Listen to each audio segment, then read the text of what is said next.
एक छोटी सी रिक्वेस्ट आपसे है। मैं आपसे करीब 6-8 महीने पहले जब पहले भी कनेक्ट हुआ था तो मैंने आपसे कहा था कि आप सिर्फ गोल्डीलॉक के फंड मैनेजर के तौर पर या फिर फाउंडर के तौर पर नहीं हो, बल्कि आप देश के उन चुनिंदा एनालिस्ट में से एक हो जिनको सब मानते हैं कि हाँ, इनका बोला खाली नहीं जाता।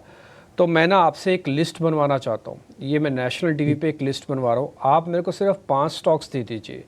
मैं आज इन 5 स्टॉक्स में एसआईपी, पैसा, इन्वेस्टमेंट्स, एवरेज जो मेरे को करना होगा मैं अपने अनुसार करूँगा। अब एक-एक का खाता तो चेक होगा नहीं। तो आप मेरे को सिर्फ 5 स्टॉक्स की सूची बता दिए और मैं ना अपनी सोशल मीडिया टीम से भी रिक्वेस्ट करूँगा कि जो गौतम सर अभी बोलेंगे एज़ इट इज़ काट के सारे ग्रुप्स में डाल देना, ताकि ज़्यादा से ज़्यादा लोगों तक स्प्रेड आउट हो पाए। सर, मैं अभी कॉपी और पेंसिल लेकर बिल्कुल तैयार हूँ। आप बताइए, मैं लिख रहा हूँ आपके 5 स्टॉक्स। देखिए, आपने तो काफ़ी प्रेशर डाल दिया and I think these are not recommendations what the stocks which I will say observations जो हमें अच्छी लगती है, जो हम अपने गोल्डीलॉक्स क्लाइंट्स को भी कहते आए हैं। तो बैंकिंग स्पेस मुझे लगता है कि सबसे बड़ा परफॉर्मर रहेगा अगले 6 से 12 महीनों में। तो अगर 2 स्टॉक मैं वहां से पिक करूंगा तो वो है एसबीआई और एचडीएफसी बैंक। अब मुझे लगता है कि ये दोनों स्टॉक इस लेवल से लार्ज कैप होके मिड कैप रिटर्न दे सकते हैं, तो बड़ी अपॉर्चुनिटी है। दोनों में खरीदारी कर सकते हैं लॉन्ग टर्म के हिसाब से। ये हमारा व्यू रहा है कुछ महीनों से। रियल एस्टेट हमें काफी अच्छा लगता है, तो वहां पर डीएलएफ हमारा टॉप पिक है। आई थिंक अच्छी कंसोलिडेशन से निकल रहा है। कंपनी फंडामेंटल्स में आप कुछ क्वेश्चन कर नहीं सकते और चार्ट्स तो गजब के हैं। So third stock real estate space से वुड बी डीएलएफ। मेटल्स हमें काफी अच्छा लगता है और आई थिंक मेटल्स में मुझे लगता है कि जेएसडब्ल्यू स्टील और हिंडाल्को ये 2 स्टॉक है जो यहाँ से काफी अच्छा कर सकते हैं। तो ये दोनों में भी लॉन्ग टर्म में खरीदारी कर सकते हैं। और 2 और स्टॉक जो मैं कहूंगा, वो एक तो है इंडिया स्टोरी प्ले करने के लिए एलएनटी। मालूम है काफी ओवरबॉट है, बट अगर किसी का 3 से 5 साल का व्यू है तो एलएनटी में you can not go wrong. It's a great play to play the India story. और एक और वैल्यू स्टॉक एफएमसीजी स्पेस से जो मुझे अच्छी लगती है और मेरी 3 साल की फेवरेट है, वो है आईटीसी, जहां पर आप 470 480 के लेवल्स पे ज्यादा वीकनेस एक्सपेक्ट नहीं कर सकते हैं। तो ये जो 5-6 नाम मैंने दिए मेरे हिसाब से हाई कन्विक्शन है और बाजार का कोई भी एनवायरनमेंट हो, आई थिंक ये अल्फा जनरेट करेगी। आपने 2 बात की, अब जल्दबाजी नहीं करनी चाहिए बेचने की और लॉट्स ऑफ अपॉर्चुनिटी है खरीदारी करने की।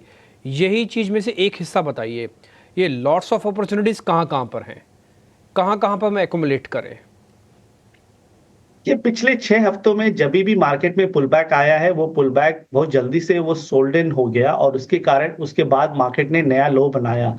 सो लोगों को लगता है कि इस बार भी उसी पेस से ये market will get sold into, जो मेरे हिसाब से होगा नहीं, क्योंकि ये जो रैली है ड्यूरेबल है। और हम उस सेक्टर्स और उस स्टॉक्स में अभी फोकस कर रहे हैं जो पिछले 6 हफ्तों में ज्यादा नहीं गिरे। और जो टॉप ऑफ द लिस्ट है वो है फाइनेंशियल सर्विसेज, बैंक निफ्टी। अगर आप बैंक निफ्टी देखें, पहली बार ऐसा हुआ है पिछले 18 महीनों में कि निफ्टी में 10% की करेक्शन आई है और बैंक निफ्टी एकदम अपने एक रेंज में रहा है। वो अपने lower end of the range को टेस्ट किया जो 50,000 के आसपास था, और वहां से हम एक छोटी सी रिबाउंड देखे हैं पिछले 2 दिन में। और मुझे लग रहा है कि यहां से बैंक निफ्टी में 2 से 3,000 पॉइंट की तेजी आराम से आ सकती है।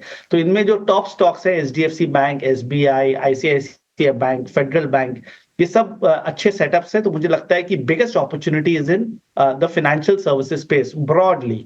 सेकंड सेक्टर जो हमें अच्छी लगती है वो आईटी। अब आईटी भी क्योंकि रिलेटिव स्ट्रेंथ इतनी अच्छी रही है पिछले 6 हफ्तों में, देखिए जो सारे जो टॉप स्टॉक्स में उसमें कोई बड़ी फॉल नहीं है। और मुझे लग रहा है कि यूएस में जो डेवलपमेंट हुआ है इलेक्शंस का, उसके बाद IT will be a big beneficiary in India. So सारे जो टॉप लाइन आईटी स्टॉक्स है वहां अच्छी अपॉर्चुनिटी लगती है। और 2 हाई बीटा सेक्टर्स जो हमें अच्छे लगते हैं इस लेवल्स पे, और मुझे लगता है कि इस रिकवरी में अच्छी बाइंग अपॉर्चुनिटी है इन्वेस्टमेंट के हिसाब से, वो एक तो है मेटल्स जो हमारा पुराना फेवरेट रहा है। मेटल्स इंडेक्स 86-8700 के लेवल से घूम रहा है, मुझे लग रहा है कि उसमें भी बॉटम हो गया है और सारे जो टॉप स्टॉक्स है यहाँ से अच्छे करेंगे।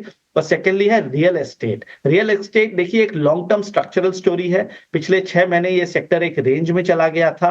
लास्ट 2-3 दिन में लग रहा है कि वहां पर भी एक बॉटम बनी है और वहां पर भी जो सारे जो टॉप स्टॉक्स है, DLF, Oberoi reality, Godrej properties, I think सब में अच्छी मूवमेंट आनी चाहिए। सो मैंने आपको 4 सेक्टर के नाम दिए: फाइनेंशियल सर्विसेज, आईटी, मेटल्स और रियल एस्टेट।